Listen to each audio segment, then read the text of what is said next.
Hi, folks.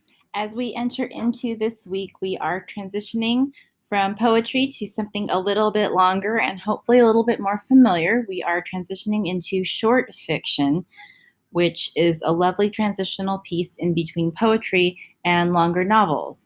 So, as we look at short fiction, we are going to be working with much of the same terminology that we use when we're working with novels, and you will find it very, very familiar in that regard. It's just very simply that we are isolating shorter pieces of work in this course of study.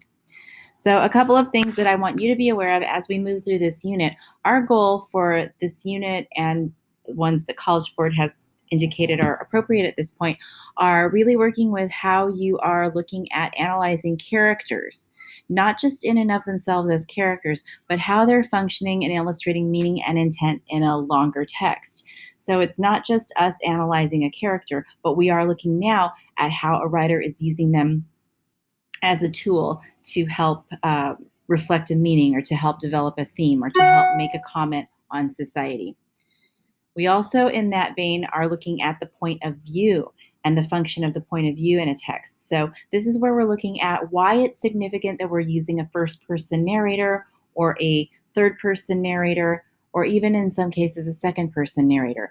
All of those different points of view actually do have an intent with regard to what the author is trying to show or communicate or create for the reader. And so, we want to really make sure that we are looking at the point of view not as a random writer's choice, but as something done with intentionality and purpose.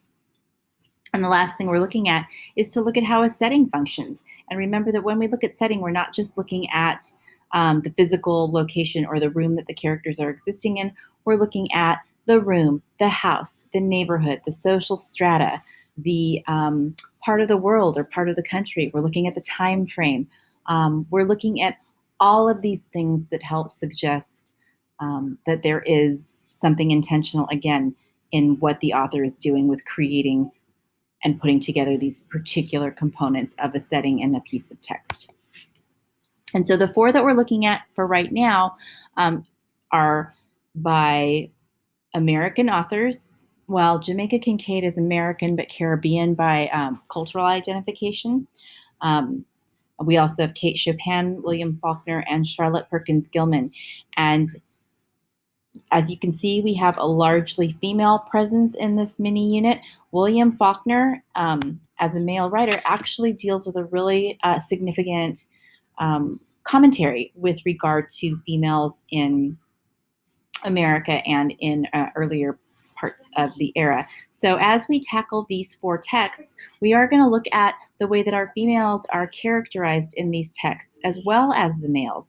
And we're going to look at how their characterization and the points of view of these stories help to reflect certain social expectations of the time and perhaps some distinct social commentaries on the part of the writers. And it hopefully will be an interesting discussion. I think that these are unique stories, and I think they definitely have a viewpoint, and you guys are going to see that right away. And I'm looking forward to seeing how we discuss that. So hopefully that gives you just a bit of an overview as to what we're tackling in the next couple of weeks. I'm looking forward to the conversations that we'll have together, and I hope you have a fantastic day. Thank you.